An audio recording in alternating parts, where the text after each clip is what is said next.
Did we meet the expectations? Did we exceed them? Where are we at? You know, I honestly did not know what to think coming into here. I knew where I wanted to be, that kind of top 5 area. I also, you know, for me, I didn't want to underestimate, you know, I know I'd been putting in time, but I also know that these guys and the intensity that they're running is probably going to surprise me, and it did.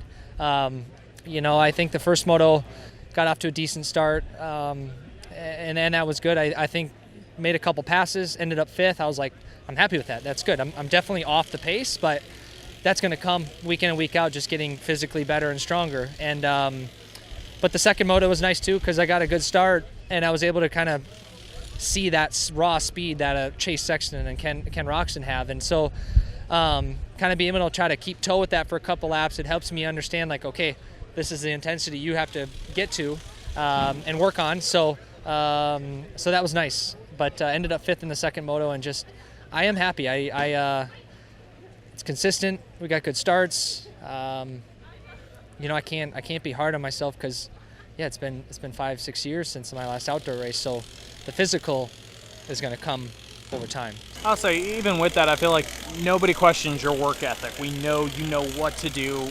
Nobody doubts that you have the will to do it. But the hardest part is gate drops are gate drop. Race intensity is race intensity. You cannot replicate that after that many years. So, like I said, how'd you go off the gate those first couple laps? Did it catch you off guard, or is it about what you remember and expected? Did it shock you, the pace, like, for instance, the Chase and Ken were running at the beginning? Definitely. I don't want to say it shocked me, but I knew these guys are fast. And for me to think that I'm going to come in here and run that same speed, I mean, of course, if I had been putting a year of effort in, I would expect, okay, I need to be right in that ballpark. But I knew that it's going to take some work for me to get back to that level. And a lot of it's going to be racing my way. I mean, I can do all the motos at home and the tracks and ride with people, but there's nothing like racing and the intensity there. And so I got to remember week in and week out too, you know, those 2 motos that we did physically, that's going to help me moving forward. So I just got to keep building. And the goal of just, you know, will I get there, that pace again? I don't know, but I want to. And I think the cool part is just I have something to gauge off of now. And for me, that's motivating. And but to answer your question too, you know, that first gate drop, yeah, it was a little bit surreal. I was about 6 or 7, so I just tried to, like, my biggest thing was, like, just stay calm. Like, don't try to rush, don't try to make stuff happen. Just, like, let it come to you. And I think that really helped out.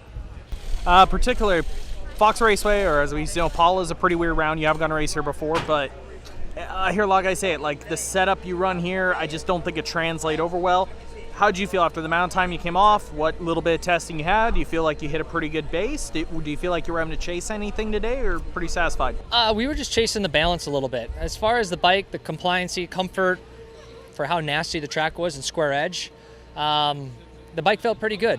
In practice, we tried to make a few changes. We're just tiptoeing around it. Went back to base. First moto was good. Bike was just a little choppered, and then we just tried to get a little bit the rear up a little bit in the second moto, and the guys nailed it. Because if we hadn't done that, I would have really struggled that second moto, just with how rough and rutted the track was. And for me, when I lose my bike positioning, when the rear's a little low and the front's high, I don't like that, because I really rely on my rear to turn in the corners and have that positioning. So the guys nailed it, and yeah, helped on the start too. I think we got some more traction.